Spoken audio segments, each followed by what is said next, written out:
And welcome to the Disability Education and Society podcast. This is a podcast for collective learning and unlearning in the struggle for intersectional liberation. We focus on educational realms, expanding to other societal areas. We share our stories as academics as well as those of our featured guests, including disability activists involved with multifaceted dimensions of systems equity, self-determination efforts, anti-ableist, and anti-racist liberation. Join us as co-conspirators.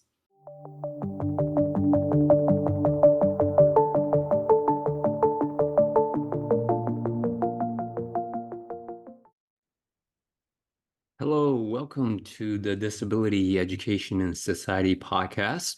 For this episode, I'm going to be doing something a little different than we have done in the past on this podcast, which is to share a presentation that I recently had a chance to present this work at Purdue University. So this is, right now I'm recording this at the end of April 2024, and a few weeks ago, I had the opportunity to present this presentation as well as another one, a companion presentation, if you will, to the great folks there at Purdue University who invited me to talk about some of the work I've been doing with mathematics education and disability. So this presentation is really from that visit where I had the opportunity to present this work and also have a lot of conversations with doctoral students in the mathematics education department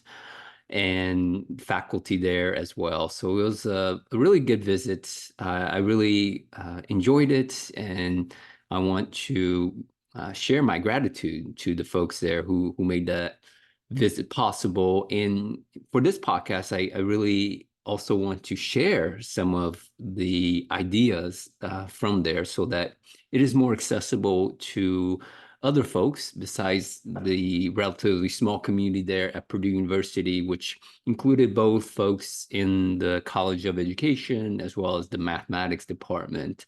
And so in this podcast, in this episode of this podcast, I'm going to share the first presentation, and I mentioned this, there's a companion presentation as well, which has more of a application component. And so you'll want to visit that once I have the opportunity to put that presentation up in the next few days. So this is the first of two presentations where I'm going to be really laying some of the groundwork for maybe what's possible in more practical sense in mathematics education classrooms. And so the title of the presentation, which I've adapted a little bit for this particular space, which is, the title is, "What Can Special and Mathematics Education Learn from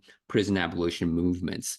And so if you are engaging with the podcast audio only, I'm actually sharing the slide deck of the presentation here. So as much as possible, I'm going to describe or read what's on the slide in any images and tables that come up. So there are going to be some of those. If you prefer, you can go to our YouTube channel, which will have the video and the presentation, so you can have both of those engagements at the same time. So before I begin, I'm going to talk a little bit about some of the language I'm going to be using, and you probably noticed this as you've been part of this podcast, that I use a lot of disability first language, and sometimes I'll use person first language. So, for example, if disability first would be like autistic person or disabled student versus like students with disabilities. So that would be like a person first versus disability first language. And then another word on language is sometimes I use the word math instead of mathematics, and that is just really to not take up as much space. I try to keep the slides not to have too much text. I think that's generally thought of as a nice practice, not to overwhelm folks with so much text. And so by cutting the mathematics to math, I think that saves a little bit of the um, amount of text that's on the screen. And so in this presentation, like just to give you an overview, I'm drawing a lot on Black feminist thoughts on prison abolition, and really thinking about some of the crucial tenets I think that really apply to the context that I'm talking about, which is mathematics education. So I'm thinking a lot about the tenets of imagining utopian futures, intersectional struggles, and immediate change making. So this sort of thinking about it, the three I's. So imagining, intersectional, and immediate. And this, I think, can help guide the fields of special education and mathematics education, in particular because there is a lot of, I think, work that needs to be done there and can be done to make this idea of abolitionist practices possible. So what I do is I argue that these three tenets, the three I's, are important to eliminate the harms that disabled students encounter in special and mathematics education spaces. And while we're doing that, we're building more just futures. So I'm going to focus a lot of this presentation in elementary context, just because and I'll share the reason why that it's an important context in thinking about how current practices are a form of incarcerations that denies opportunities to certain disabled students. So in this presentation, I'm really calling on math and special education researchers and practitioners to really take up leadership in the disability freedom struggle, if you will. Okay, so I'm going to begin by talking about how I see this presentation or these ideas contributing to larger issues. So how does it contribute to conversations that's currently going on? I'm going to describe a little bit more about the three I's of abolition and education. And I'm going to spend some time going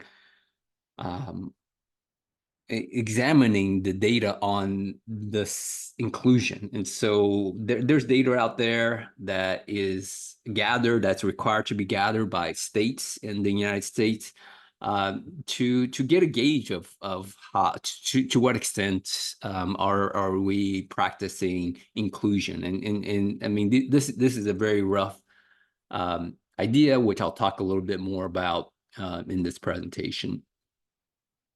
All right. So the work here, I feel like what I'm sharing really contributes to what many activists and scholars um, think about as intersectional global struggle. And so although the context is US, I think that there are a lot of connections to other forms of oppressions that happen with disability, with race, with capitalism, with settler colonialism. There are a lot of things that are related and connected. So I think the way that I see the ideas in this presentation contributes, I think, to these conversations, and really picking up on some of the thoughts by some of the folks that have come before me, such as like Angela Davis and Robin D.G. Kelly, as well as Patricia Hill Collins, who talks about the connected knowing, and how each of the groups enriches, provides a richer understanding of what we are facing here in the United States, what we many have called the belly of the beast, if you will. So a lot of the work in math education relates to how disabled students are dehumanized, and mainly because they're not seen as mathematics doers and thinkers, as powerful mathematics doers and thinkers, and consequently as seen as from a deficit point of view, which subjugates them to certain practices. And I'll talk more about how I see some of those practices as being very parallel or similar to incarceration types of practices as well.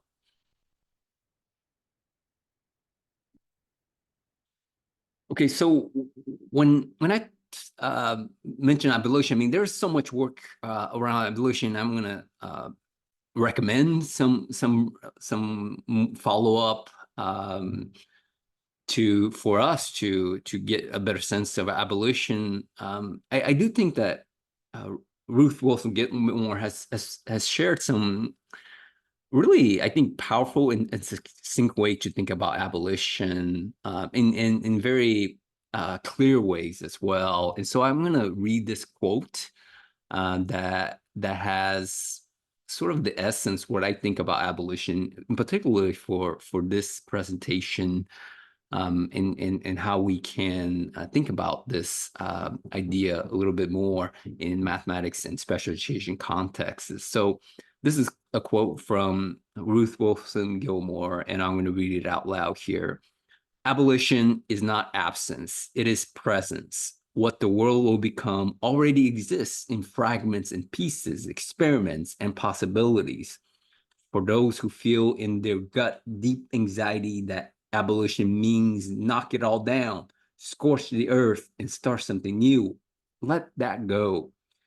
Abolition is building the future from the present in all of the ways we can. And so I think this really gets to some of the ideas that in the next presentation, I think I'm going to share some concrete ways. But in essence, I think it captures that we can do something with what we have right now. And I think that's kind of how I take up abolition in that way as well, with how Ruth Wilson Gilmore has described it.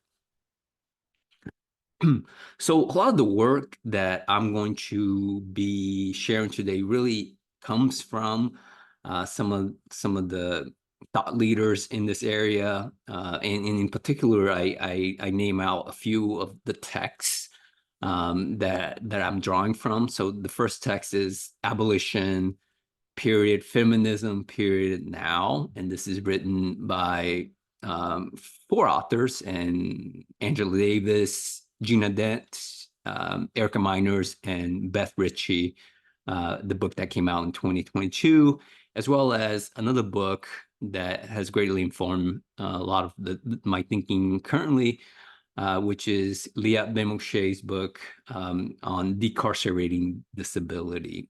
And so what I'm taking, like the big ideas of abolition, is that there's a lot of harms of carceral logic, and we'll talk about in the context of education, this sort of segregation logic that disabled folks have to be segregated or contained.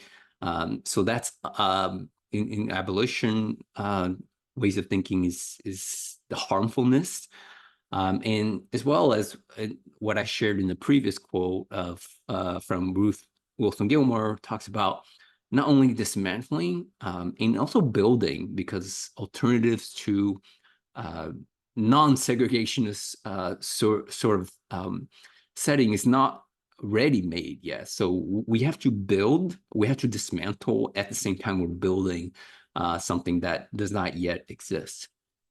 And again, the big idea here of abolition, I think that I gather from these readings is to affirm life, because as we know, life is very precarious, and Ruth Wilson Gilmore has again this very beautiful quote that talks about like life is precious, and so it's important that we keep that in mind as well. Okay, so in this figure, I have sort of like this nested uh, view of how I see special math education situated within sort of what we know as sites of incarceration. So prisons, we know, are site of incarceration. Institutions, mental institutions, as Leah Benmouche talks about in the book Decarcerating Disabilities. And so I'm taking the sites of incarceration within these other better known, but in education we maybe not talk about it. I mean, we talk about the school to prison pipeline, and some folks even talk about, well, there's no pipeline because schools are actually prisons. And so education, for some, it's thought about as a site of incarceration. And in particular, in this presentation, I talk about how math and special education is part of that. They're complicit, or they contribute to how incarceration is occurs in school settings, or even school within schools, if you will, or separate buildings as sort of ways of thinking about incarceration. And so I know these ideas may not be so well received in certain spaces. I know in this space, folks here will likely be more agreeable to this idea that yes, I agree that I see these education spaces, mathematics education spaces, as a site of incarceration. But maybe others, I know others may not feel a similar sort of agreement with this. So if we think about math education as a site of incarceration, we know it starts early. It starts in kindergarten or before. I think right before this particular presentation at Purdue, I was in another space where the focus there was talking more about, and this is going to be a lot of what I'll talk about in this presentation here as well, about students who have more complex needs. So sometimes the students are referred to as having severe disabilities or profound disabilities. And in that space, it was shared that the sort of segregation of, well, you actually don't belong with other students who are non-disabled. This starts earlier than school. And so in this case, it started when this child was like 2 years old. So if you think about it, the incarceration logic, in this case, segregating folks, isolating folks to only certain spaces, begins at a very early age.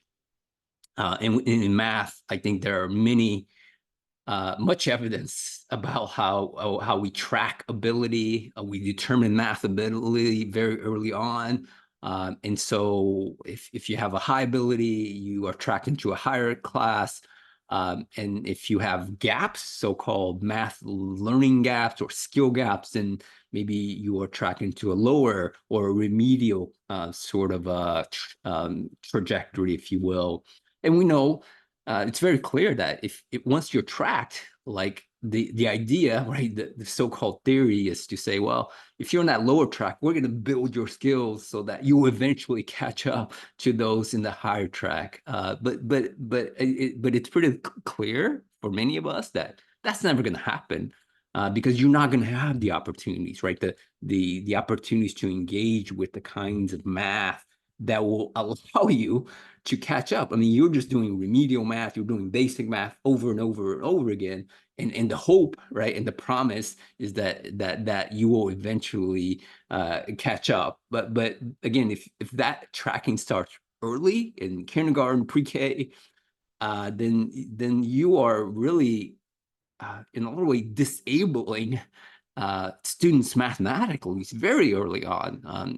They're again, I have no knowledge of anyone who was tracked into a lower math class that eventually caught up to even the so-called normal track. So that's that kind of theory, if you will, if you can call that a theory, is very invalid.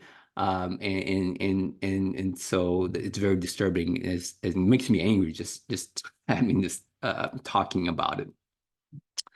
Sites of incarceration occurs, as I mentioned, in self-contained special education classrooms, and sometimes, in the case that I know, like I've shared a lot in this podcast, that a lot of my experiences come from witnessing some of what my son has gone through, and currently at his high school, there's a separate building for it's called the special education building in this campus that has several buildings. So there's a special education wing of the school, and so you only disabled folks, and in the case of my son, only students who have complex needs are in that classroom, and so self-contained.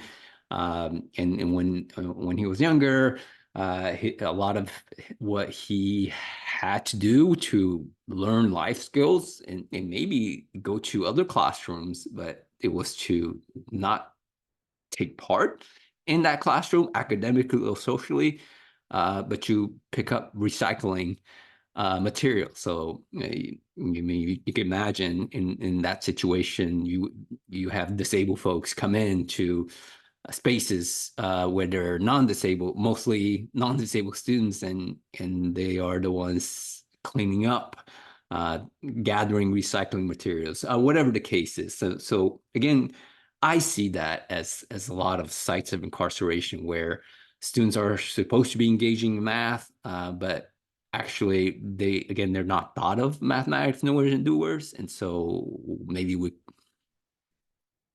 educators in those spaces think, well, let's make better use of their time. They could learn the skill of recycling or gathering rubbish, if you will. So again, a lot of parallels I see there between self-contained special education classrooms and schools, and how mathematics education contributes to that with this idea of ability construction.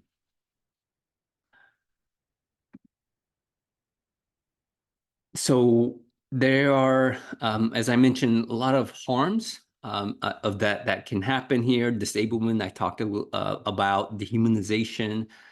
You're seeing as not capable of doing things as non-disabled students are, and loss, a lot of loss from folks who are in segregated spaces, as well as from those who maybe are not in those spaces. And here I'm talking about having the engagement, like having the opportunities to engage mathematically with folks who think differently, who experience the world differently, the ways of being, provide insights that folks get to miss out on.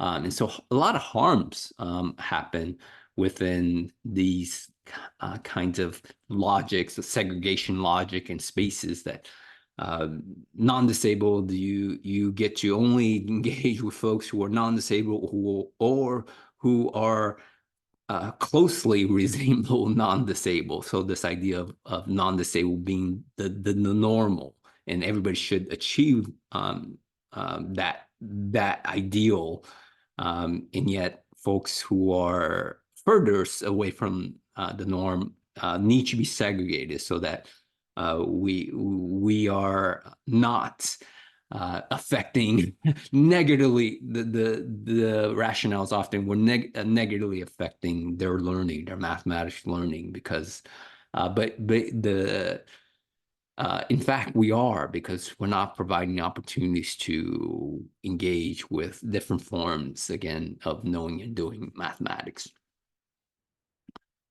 Okay, so here I have a figure that kind of captures some of these things that I've, again, just been thinking a lot about, grappling with, and really this is meant to kind of think about how one of the big ideas fold into other big ideas. So the first big idea is disability studies in mathematics education, which is something that I've been doing a lot of work with others around and thinking about how we as math educators think about disabilities, and oftentimes that comes from a very ableist vantage point. Again, thinking about disabilities as deficits, as not being able to do certain things, and the work that I've done before is to really push this idea of different ways of knowing and doing, such as embodiments, right? Our bodies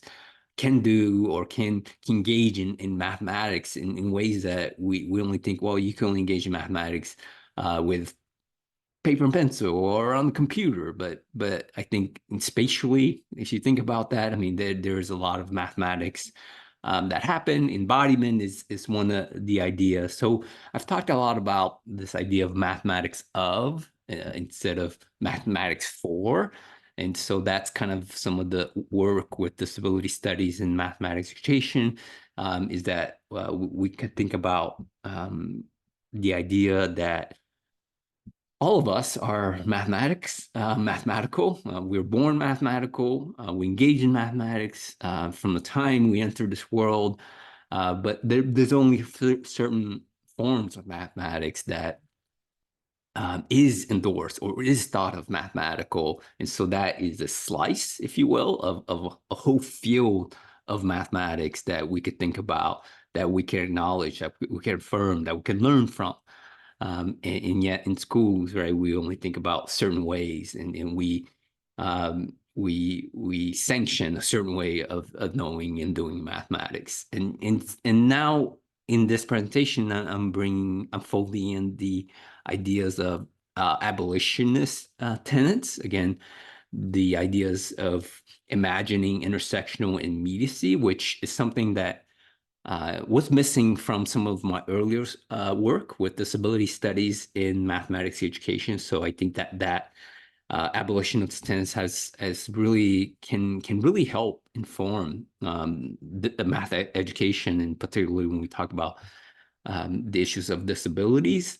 And then the third sort of idea that's folding here is Liat Benmoshe's concept of disepistemologies, thinking about how disability and how I interpret Benmoshe's ideas here of how ways of knowing from folks that we don't think about, again, as having ways of knowing and doing is very, or can be very informative in thinking about abolitionist practices. And so if we think about disabled folks, and disabled folks of color in particular, who often have to resist narratives, have to resist being positioned as not knowing and doing, thinking about how that knowledge can inform us and should inform us. And this is, again, a tenet of disability studies, is that the voices of those most impacted should be at the center. And so I think that is something that in the next presentation, I'm going to talk more about how that could be done in sort of concrete ways, if you will. So this is that figure that I have here, and how a lot of the work here is talking about centering those who are severely or profoundly disabled in thinking about abolition. This is, again, very similar to how prison abolitionists, some prison abolitionists think about how do we abolish prisons. We can start from those who are so-called minor in criminals, I'm putting quotes here. And that's in many ways think about chipping at the edges of that work, and saying, okay, start there. And this is, again, is a very similar way we think about education. It's like, oh, let's start from those who are closest to the normal. So prison abolition has sort of put that on its head in many ways, and they have thought about like, let's start with the most dangerous few. Because if we can do that, if we can abolish prison and the prison logic for those who are most dangerous, who we consider most dangerous, then it's going to be easier to then abolish prisons for everybody. And so education, I'm thinking about it in a similar vein, in thinking about, well, who are the students that we think about as having the hardest time um, uh, educating, if you will, because if we start there from the so-called severe and profound, then it's easier than to say, oh, we can do that, right? We can educate, right? We can plan for, we can think about creating um, awesome learning environments for this group of folks. Then that means it's easier to then do that for everybody else. However, in education, we do the opposite. We say, well, let's start from those disabilities that are closest to the normal, if you will. So folks with learning disabilities, maybe with speech impairment, those are folks, disabled folks that we may think of, well, as easier to incorporate to the normal. But that again does not change the center, if you will. The center is the normal, the non-disabled, the white, the cisgender, male, middle class, if you will. That doesn't change. That we're just trying to change everybody else to fit that center, but we have to disrupt the center. Like the center has to be what I argue, and is very much aligned with prison abolition. That has to be the toughest ones, right? The toughest students that we could think about right now, to be part of our math learning. So that's the idea of this figure. And again, the three I's that I think are important. I talked about this idea of intersectionality in many ways. Again, this is something that was not a big part of disability studies mathematics education when I first started working on it back in 2013, and had some articles, and my dissertation was based on that. So intersectionality, I think, is a big part of it. Talked about intersectional struggles, right? This work of disability, as I've tried to argue for here in this presentation, is connected to larger justice struggles, as well as how we can learn from, as mathematics educators, special educators learn from some of the struggles that have been going on. Again, not to say that they're the same, but there's a lot of mutual learning that could happen there. There's also this idea of imagining utopian future. So this is where Liat Bemouche talks about utopian as important, and many other disability scholars have talked about, such as Alison Kafer. Like we have to imagine like what the future can be, so we can start doing the work now. And so there's imagining with prison abolition, uh, world where the prisons, right? Prisons do not exist. Or imagine a world where prison logic is not present. And so that's important because um, it means that we can do things now, like build alternatives to prisons, to segregational education, segregation settings. Again, while we are taking these prisons or segregation spaces away. So that's imagining. So that's imagining utopian futures as important. And then the third part is this idea of immediacy. Again, I share the story of my son, which is like, and he's pretty much out of school now, but from the time he was in kindergarten, that segregationist logic just wasn't satisfactory to me. Like I didn't want that to happen. I wanted him to be parts of the mathematics and all learning spaces as non-disabled students. But again, this is similar to this idea of prisons, right? If we talk about these sites of incarceration as sites of harm, as sites of loss, as sites of dehumanization, then we can't wait. We can't wait for that to for something to be built in its place. We have to do it now. And so this is the idea of prison abolition of Black feminist thoughts and the immediacy. That's an important aspect. And again, something that I think I can we as mathematics educators, special educators can learn from.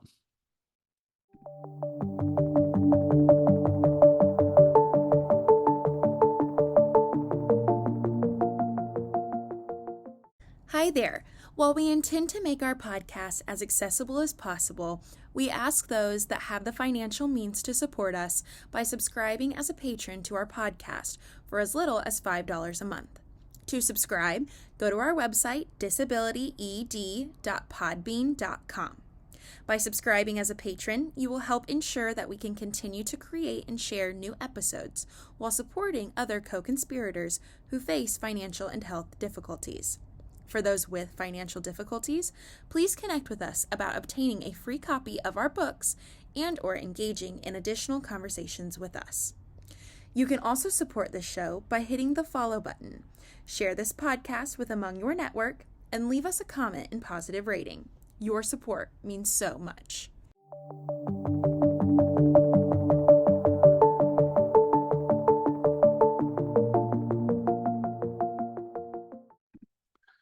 And then earlier I talked about the context of elementary math as important, and the big part of that is that some of that work, some of the tracking happens early on, as well as some things that are part of elementary math that is important, that makes this work important in that particular site. Not to say that this work shouldn't happen in middle school or secondary school. I'm saying here that it's particularly important at the elementary level because for one, that's where mathematics identity formation happens. I mean, the big example here is that that's where children start thinking about themselves as, oh, I'm good at math, or I'm not good at math, or I love math, or I hate math. And so identity is really important and it's formative during the elementary years. Children, we know, are also very curious about math, about a lot of things, including math and injustices as well. So again, this is another reason why elementary math is important. And at least the third one, I mean, there are many reasons, but I'm just sharing out three here, is that elementary schools, elementary classrooms, elementary teachers, right? I mean, there's just an ethos of inclusivity. And I don't think I've ever met somebody who have said out loud, at least out loud, that, oh, I'm not inclusive, I'm exclusive.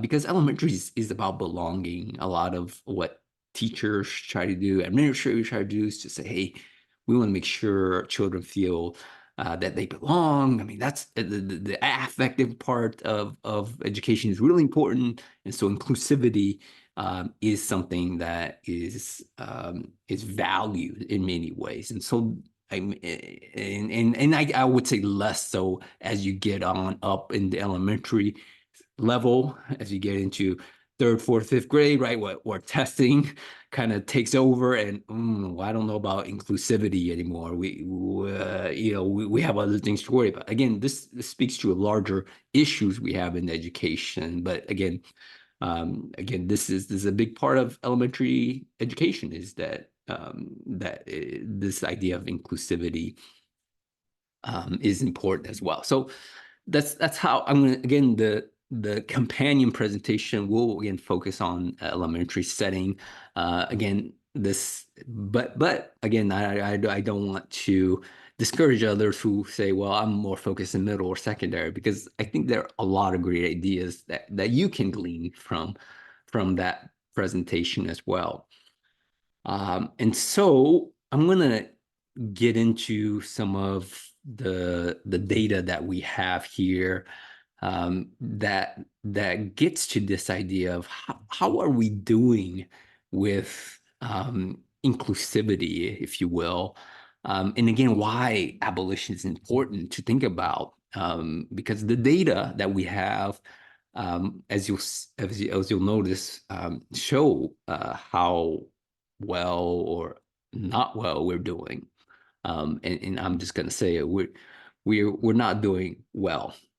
So this is a quote from James Baldwin, and this is a quote that I just came across not too long ago, and I don't think is one that's well known, of James Baldwin's quotes. Many awesome quotes that James Baldwin's put out there, but I think it's fitting for this presentation. And this is a letter that James wrote to Angela Davis when Angela Davis was in jail for for made up crimes, if you will.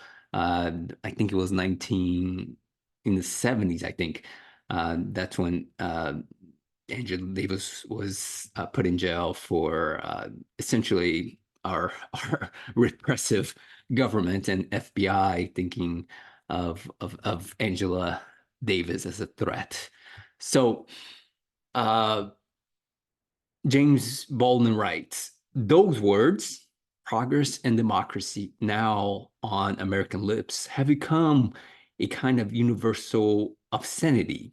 For this, most unhappy people, strong believers in arithmetic, never expected to be confronted with the algebra of their history. All right. So in that, I'm going to then share some data. Let's look at the algebra of the history that we have in this context. And this context is the U.S. Okay. And so in the presentation, I usually like to ask folks, like, what do we think about the inclusion, how well we're including disabled youth in our classrooms? And this is data we have of disabled students ages K to 12, as included in general education classrooms. Okay, so I asked that question, and those engaging in the podcast, you can guess, and I'm not going to follow up and check on your guesses, but just kind of think about what percentage of K-12 disabled students are included.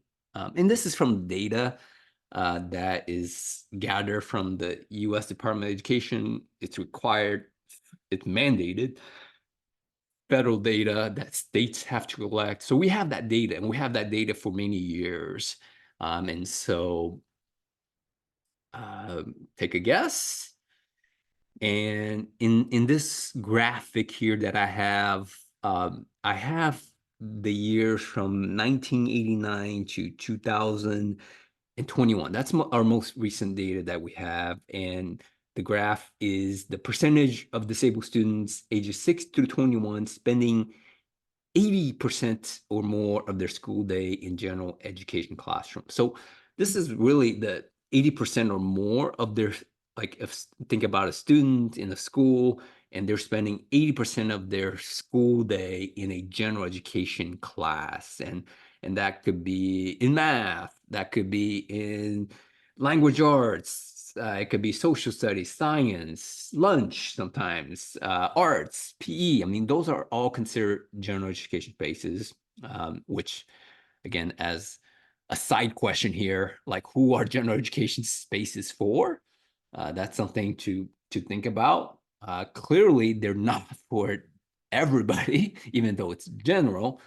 So that's a problem itself. So in the graph here, and I'll again describe it verbally, is that from 1989 to about 1994, we have a big spike in the percentage of children who are spending the 80% or more, let's say, a significant portion of the day in general education spaces. So it's in the low 30s to around 45% of disabled students. So there's a big jump from 1989 to 1994. And then from 1994 to 2021 is more of in mathematics, we call it a logarithmic function. So it's sort of, in many ways, plateaus. Again, this is how I'm reading it, and others may kind of have other interpretation of it. So exponentially from 1989 to 1994, but more logarithmically from 2000, from 1995, or maybe even like 2003 on to the present day. And so when I was at Purdue, someone said, "What about in math?" Well, I don't think we have that data in math education. And in the person that asked the question said, "Well, I think it's going to be lower for math." So our current inclusion rate, if you will, is about 66.5. So it's, again, some progress, but in many ways it's flattening out. So in math education, I think we can mostly agree that it's going to be lower, because math is one of the most exclusionary, or if not the most exclusionary, content area. And so again, we talked about ability tracking. And so how likely is a disabled youth who is not thought of as a mathematics knower and doer going to be included in a mathematics classroom, a general education classroom? And so these numbers are an aggregate, means that we collect all this data from all 50 states in the US, we put it together, and we spit out a number. So 66.5 right now, as of 2021, of disabled youth are spending a big portion of their day in the general education classroom, considered inclusion. And again, a lot of questions we can ask here. One is like, oh, is it inclusion if you're just in that space? And we know, again, from the literature, is that even if you are included, that you could still be very much excluded in inclusive spaces or general education spaces. So I guess I shouldn't say inclusive, because even general education spaces are not guaranteed to be inclusive. But the data says that you are in that space. And so some might think of this data as being included. So this is a graph I put together because I think all the graphs I've found that are out there on the web are really showing like maybe 10-year periods. And so I was able to gather or track down the data from 1989. There's some years missing just because I think the data had missing years there, but I was able to put this together in this like a 30-year period of the data that we have available, and I've displayed it here. Now, the next graphic shows a little more in detail some of the differences among different disability categories. So I mentioned the 66.5.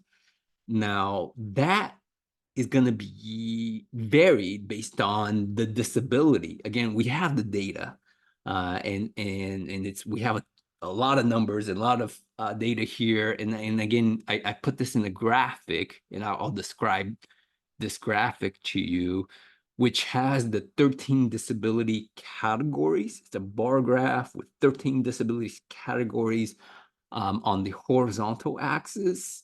And on the vertical axis, it has the percentage within each category that fits within the different thresholds of inclusion. So I talked about the 80% or more as being considered inclusion.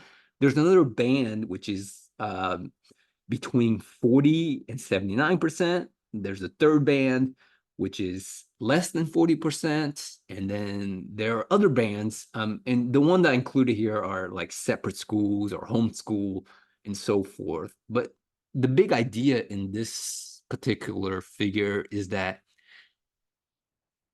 your inclusion, a disabled youth inclusion is really dependent on their disability to a big extent.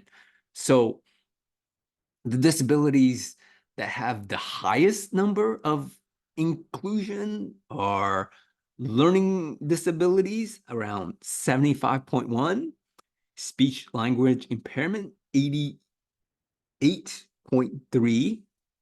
And so, again, those are above the 66.5 that I've drawn a red line here, demarking, I'm not sure I used the right word there, how it's different. Like, so you have disabilities who are above the 66.5, which again will drive that average across all 13 disabilities.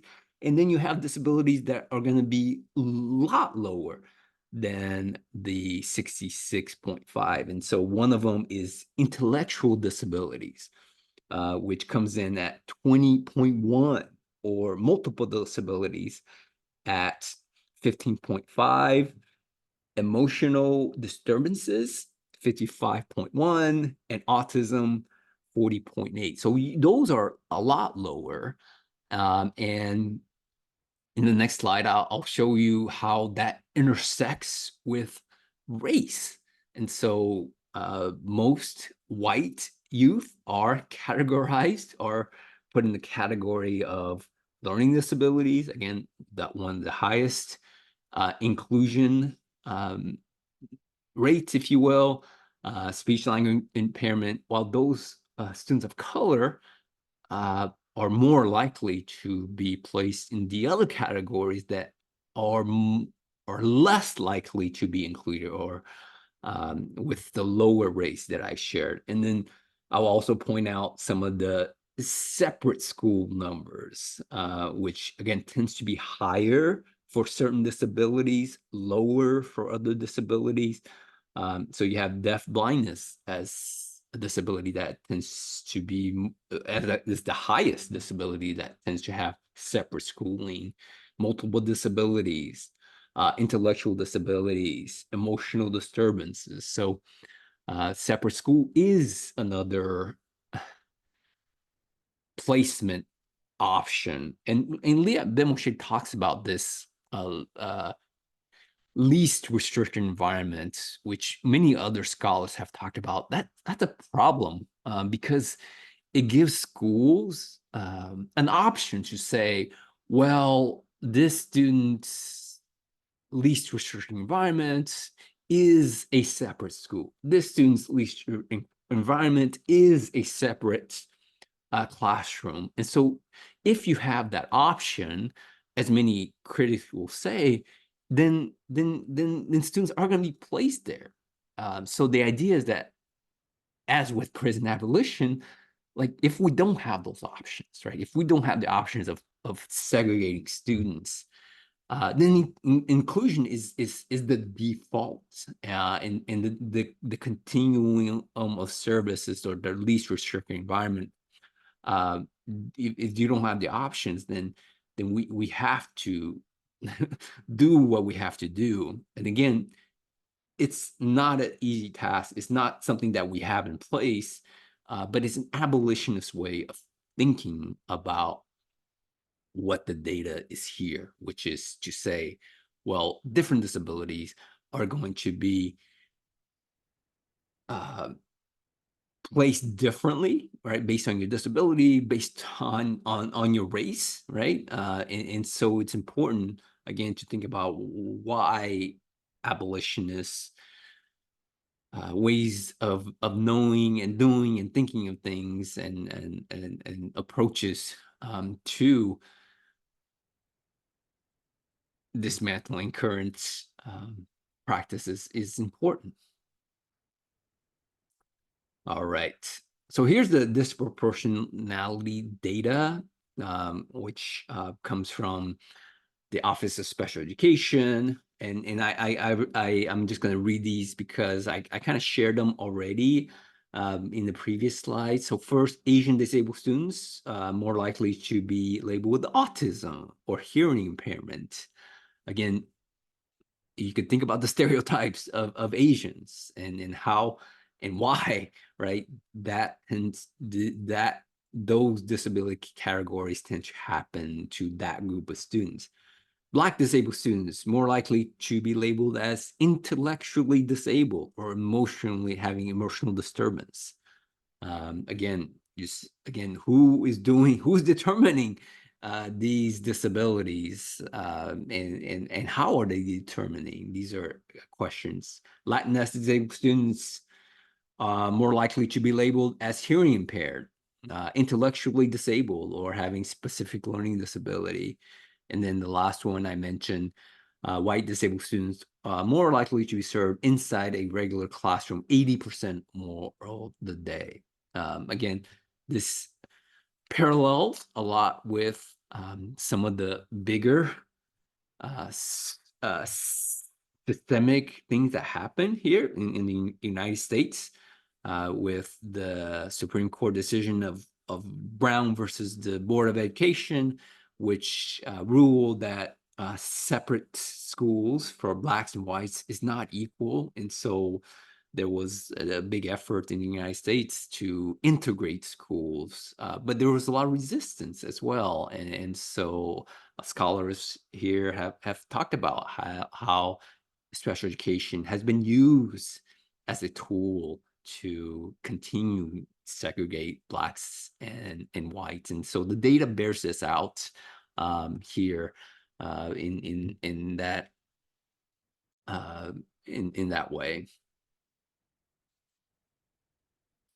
Okay, in this next screen, then I talk a lot about math specifically, and this is based on some of the research that Rachel Lambert and I have done, which again, look, in math education, who are we focused on? Which disability? Which disability we tend not to be focused on? And so first, like in math education, we actually don't focus a lot on disabilities, or we don't name it out at least. And maybe participants who are part of a research has a disability, but they're not named as having a disability. But when we do have that information, we could see here in the slide that most of the research is focuses on learning disabilities. Again, you can go back to the previous slides and who are the folks who have or are more likely to be identified as having a learning disability. And also the way I view it in this case is how close to the normal are you? Again, the normal as the white, male, cisgender, middle class person, right? And so the closer you are, like in research mathematics, we say, well, let's focus on those who are closest. And less so, right? The data here also bears this out, less so on those who may have more complex needs or intersectionally are of a different race, such as having emotional disabilities. And so again, you could see in the graph here, I've kind of shown some of the outcomes of that work from Rachel Lambert and I, and so learning disabilities is the most at about 28%, and then within that learning disability, there's this particular disability which is named dyscalculia.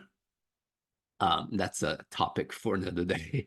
Math difficulties, it's also subsumed within that learning disabilities.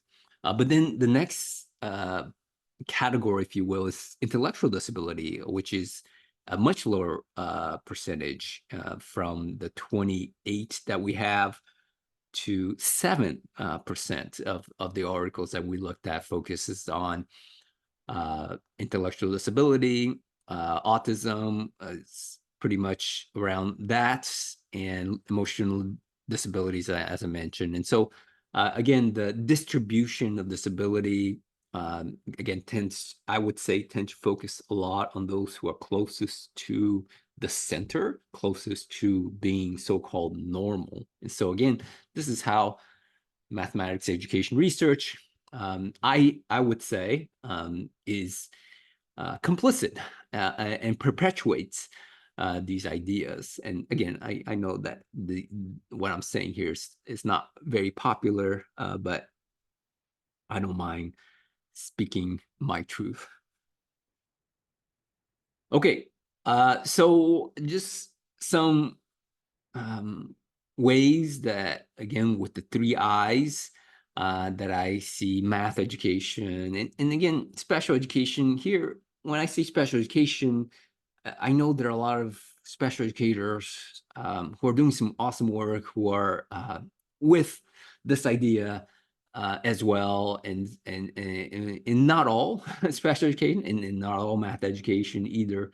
But this is a call to think about the eyes, the three eyes of prison abolition, to think about how we can go from co-signing disablement, again, how these segregated spaces are disabling, to dreaming radical futures. And so this is really, I draw this a lot from Robin D.G. Kelly, and to do that with those most marginalized. And this is important because we could think about, oh, this is my radical dream as, again, as for me, like an Asian American male, non-disabled person, I could have these dreams, but those dreams are not, um, the dreams may not be the same dreams as those who are most marginalized. So it's important to do that and to really center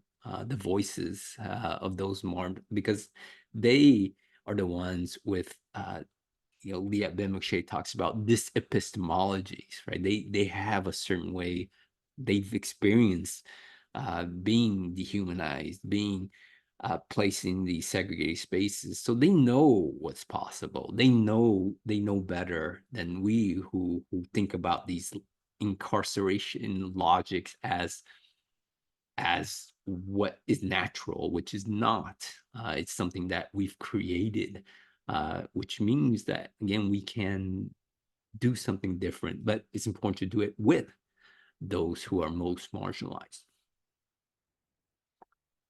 All right, another I, intersectional justice struggles. And so for math and special educators, going from being the agents of carceral state, this is a quote from Erica Bullock and Erica Miner have talked about, we have to think about ways, right? We have to recognize how we uphold systems of oppression, in our role as math educators, as special educators, in perpetuating ableism, racism, and other oppressions. So thinking about being a leader in this, I would say, abolitionist work, and immediate. And again, this is something that we could do things here and now, right? We don't have to wait until systems are in place or somebody else does this, or uh, or yeah. I mean, there's a lot of important work that could be done, and immediate is important, and also recognizing, and this goes back to the text, Abolition Feminism Now, we talk about immediacy as also being patient. I mean, this is sort of the tension. We want to do something, right? We want to reduce the harm, and know sometimes that this work may be challenging, or not may, it is challenging. And then it's going to require experimentation, and that we don't actually know what we're doing, and that's okay, because it's part of abolitionist work. Like, we don't have the answers right in front of us. We don't have prescriptions.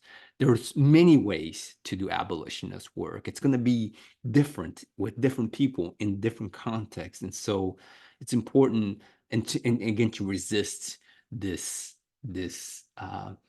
comforts that, okay, here are the steps that we can take to do abolitionist work. Because in many who do abolitionist works would say that those don't exist. It's more about how we work in solidarity with one another. We care for one another, and we do the work, as Ruth Wilson Gilmore talks about, with what we have here and now. And then the important part here is, where do we start? And I think for me and for other prison abolitionists, we want to think about who is at the center. Who do we start from? And the ideas from the dangerous few, as Leah Bemoshe in reference to Faye Knopp, who has done a lot of work with prison abolition and talks about this idea of starting from those who are the most challenging, and that we think about. We need prison because of these few. Similarly, in education, we need separate spaces because of this small group of students, very complex needs, who have severe and profound disabilities. And so if we start there, then it makes the work of in the work of including, right, much easier. And so the graph that I showed, the logarithmic function, if you will, of sort of like we've been stagnating with our inclusion, no matter what we think about the quality of inclusion. That no matter what, I mean, that number has stagnated, and if we keep chipping on the edges, like, oh, let's get those who are closest to the normal in those spaces, we are not going to get to those who are most marginalized anytime soon, if ever. And so we need to, in my view, recenter. Like, let's start by getting students in general education classrooms who are the most difficult, who have severe and profound disabilities. We start there. That means we'll have an easier time including other folks. Um, Now, as we talked about, inclusion into those spaces that are problematic to get in is a problem. So we're not just including students or integrating students to existing spaces that are problematic. So again, this parallels the words of Martin Luther King, who talks about, "I'm afraid I've integrated my people into a burning house." So we know it's the general education classroom is problematic in many ways. So this abolitionist work is about, it's very much in line with radical inclusionists who talk about, it's not only about integrating, but it's all changing that what exists already. So it's transforming those into spaces that is reciprocally caring, the spaces that honors, affirms life, affirms different ways of knowing, affirms different ways of being in this world, which is not. Our general education spaces are not that. And so it's important to think about, when we start from those who are severe and profound, it also provides an opportunity to rethink about those general education spaces as well. All right, so this was a rather lengthy presentation. I could feel in my voice, probably feel it on your end as well. I've spoken at length here. I just want to capture this image that I shared earlier about how these ideas coalesce in ways that build on disability studies and mathematics education, which really shifts the focus on deficits from the individual to the system, right? Thinking about system as curriculum, the fixing the curriculum, fixing pedagogy, fixing the ways we relate to one another, thinking about mathematics as having multiple ways of knowing and doing, and then folding in within that some of the ideas of prison abolition, the three I's that I've shared today: imagining, intersectionality, and immediacy. And then the third aspect is this epistemologies, this term that Liat Ben talked about. Where do we start this work? And we start from those who are most marginalized. And so if we start there, this makes this work of abolition more possible, into a utopian future, that we can create. All right.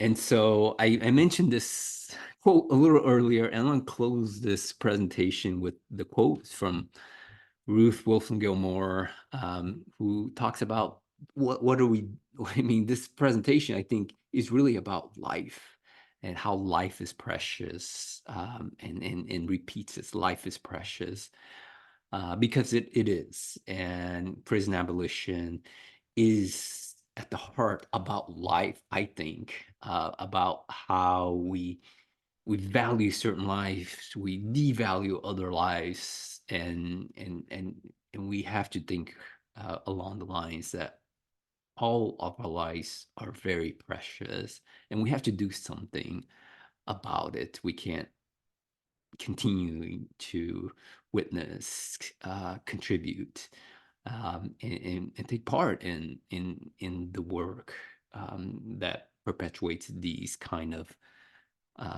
logics that are carceral. So thank you so much. As I mentioned, I am going to, be sharing the companion presentation, which will take on these ideas, into the classroom. So what can this look like? Again, it's an abolitionist practice. This is one way of many possibilities.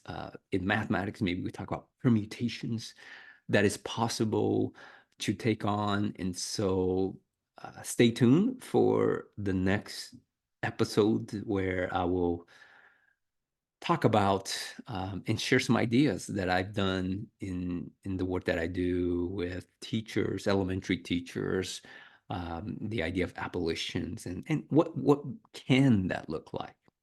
And so to the question that I posed earlier, what can special mathematics, education learn from prison abolitionist work? The short answer is a whole blank lot. All right. Take care, everybody.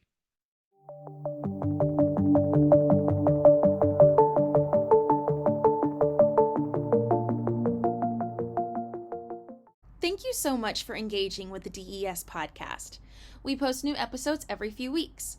The DES podcast is made possible and sustainable in solidarity with you and those who generously volunteer their time to converse with us. We hope you join us on our next episode.